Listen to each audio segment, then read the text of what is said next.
teman-teman, kita sedang ada di Masjid Al-Jabar nih. Yuk kita simak materinya. Nah, di sini saya akan menjelaskan tentang modernisasi. Nah, apa itu modernisasi? Modernisasi adalah perubahan dari hal atau transformasi dari hal-hal yang kuno menjadi hal-hal yang lebih maju. Nah, apa sih teman-teman yang diubah? Di sini banyak yang diubah. Ada tentang pengetahuan, ada tentang sosial, ada tentang budaya yang mencakup di kehidupan sehari-hari. Teman-teman pasti tahu bahwa dulu-dulu itu tidak ada handphone, tidak ada yang namanya motor, tetapi sekarang banyak teknologi yang berkembang di masa sekarang. Nah, di sini kita akan mendiskusikan bagaimana kita sih sebagai umat Islam menghadapi tantangan ini sesuai dengan ajaran Islam yang ada. Nah, materi pertama ini adalah modernisasi dalam ilmu pengetahuan. Dalam pandangan Islam, ilmu pengetahuan sangat urgent bagi manusia. Tanpa ilmu pengetahuan, manusia akan ada di lumpur kebodohan, kemiskinan, dan keterbelakangan. Ilmu pengetahuan ini bisa mengubah eksistensi manusia dari yang asalnya Abdullah menjadi Khalifatullah. Nah, Islam tidak membedakan ilmu yang satu dengan ilmu yang lainnya. Semua sama di mata Allah Subhanahu wa Ta'ala. Sebagaimana dalam surat Al-Mujadalah ayat 11. Bismillahirrahmanirrahim.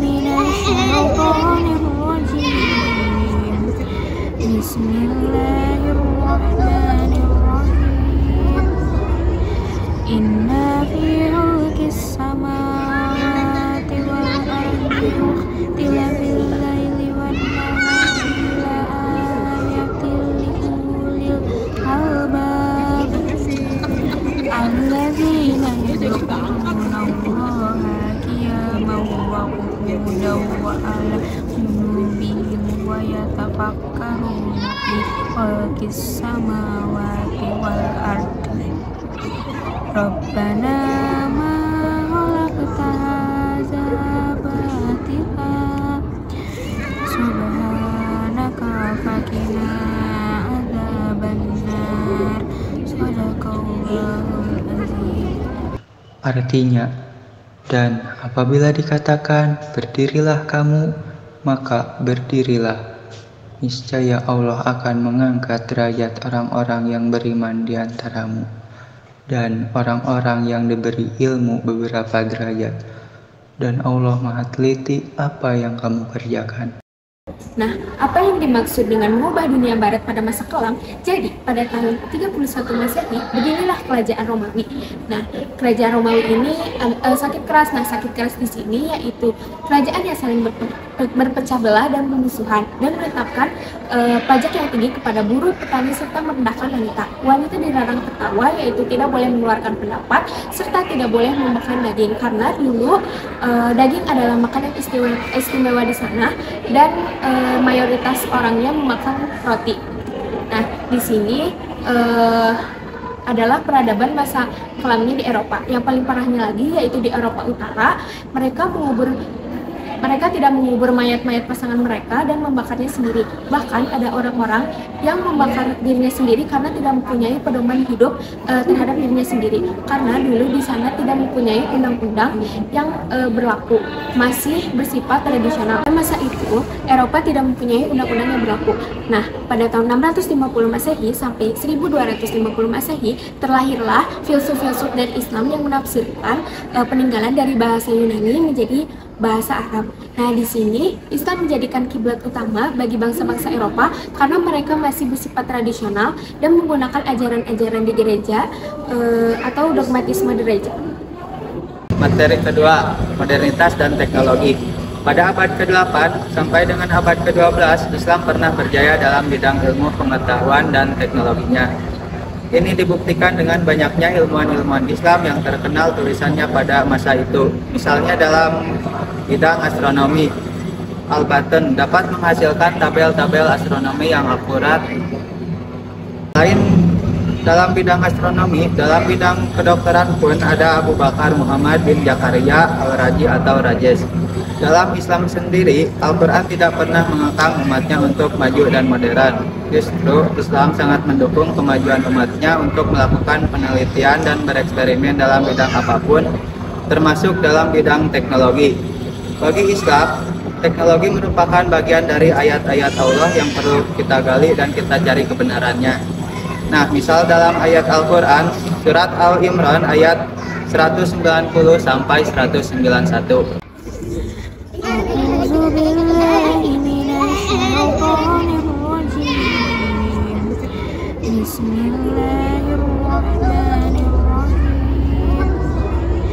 Inna fi khalqis samawati wal ardi ikhtilafil laili wan nahari la ayatin liulil albab alladzina yadhkuruna Allaha qiyaman wa qu'udan wa 'ala junubihim wa yatafakkaruna fi khalqis samawati wal ardi Rabbana ma khalaqta hadza batila subhanaka faqina adzabannar. Shadaqallahul azim. Sesungguhnya dalam penciptaan langit dan bumi serta pergantian malam dan siang terdapat tanda-tanda kebesaran Allah bagi orang yang berakal, yaitu orang-orang yang mengingat Allah sambil berdiri, duduk, atau dalam keadaan berbaring, dan memikirkan tentang penciptaan langit dan bumi, seraya berkata, "Ya Tuhan kami, tidaklah Engkau menciptakan semua ini sia-sia. Maha suci Engkau, lindungilah kami dari azab neraka." Ayat-ayat di atas menjelaskan bahwa semua yang ada di langit dan bumi yang penuh misteri ini dapat kita mencari tahu kebenaran. Materi ketiga, modernitas dan sosial. Modernisasi yang lahir dari rahim peradaban barat telah menyadarkan umat Islam tentang arti penting Islam sebagai bagian dari sistem sosial. Islam merupakan kekuatan sekaligus potensi harus diperankan sebagai agen perubahan untuk melakukan sosial mobilitas. Cara pemikiran Islam juga harus memiliki paradigma pergerakan sosiokultural dengan berupaya menampilkan sosok Islam dalam kesadaran hidup sehari-hari. Modernisasi yang terjadi di dunia, Islam di Indonesia bercorak khas dan berbaris pada kultur serta tidak bersifat barat atau westernistik. A'udzu billahi minasyaitonir rajim. Bismillahirrahmanirrahim. Ya ayyuhan nasu inna khalaqnakum min dzakarin wa unsa wa ja'alnakum syu'uban wa qabaila lita'arafu. Inna akramakum indallahi atqakum. Innallaha alimun khabir. Shadaqallahul azim.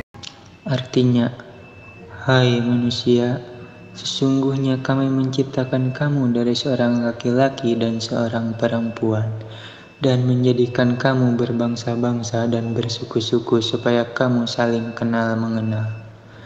Sesungguhnya orang yang paling mulia di antara kamu di sisi Allah ialah orang yang paling takwa di antara kamu.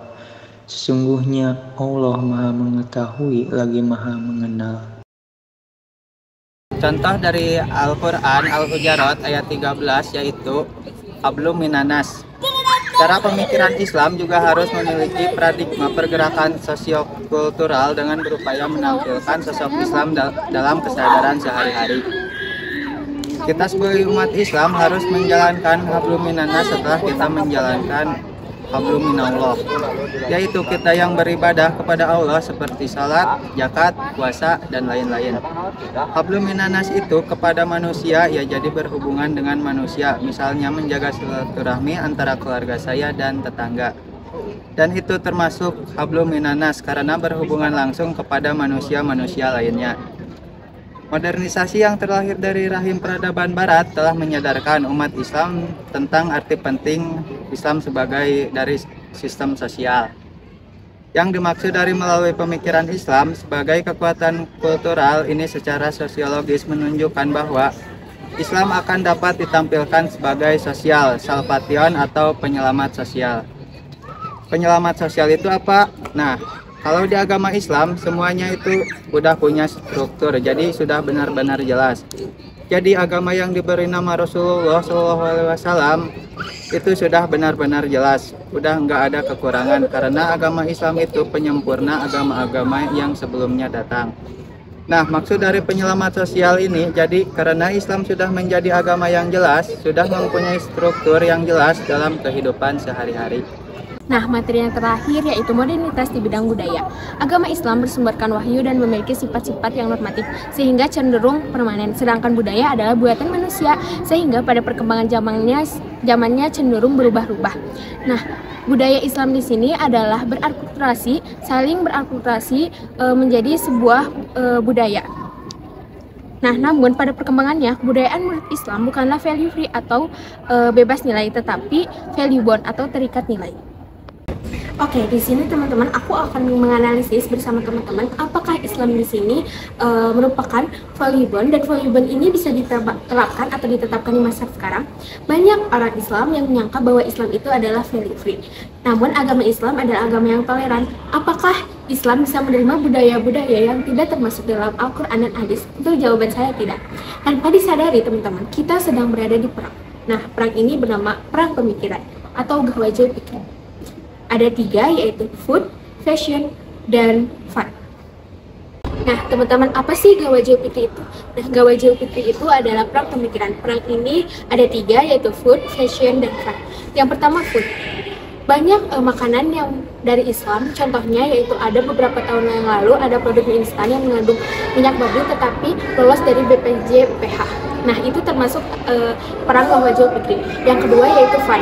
Bukan artinya kita tidak boleh senang-senang, tetapi kita harus tahu batasan mana yang harus kita lakukan dan mana yang tidak harus kita lakukan. Contohnya yaitu beberapa pekan lalu ada bangsa Arab yang melakukan pesta minuman keras yang merupakan tradisi Yahudi. Nah, contoh tersebut adalah bahwa gawajul fikri ini sudah menyerang kita semua. Dan yang ketiga yaitu ada fashion. Bukan siapa sih anak muda sekarang yang tidak tahu fashion. Banyak fashion atau brand-brand di luar sana yang menargetkan umat Islam karena pakaian-pakaiannya tidak sesuai dengan Al-Quran dan hadis. Nah, untuk mengatasi 3P ini, saya mengajak teman-teman semua untuk membatasi tentang hal dalam makanan, fashion, dan hiburan, dan supaya kita bisa terhindar dari perang pemikiran tersebut sesuai dengan pedoman Al-Quran dan hadis. Sekian dari kami, semoga materi yang disampaikan bisa menambah wawasan dan ilmu yang berguna. Mohon maaf bila ada kesalahan. Wassalamualaikum warahmatullahi wabarakatuh.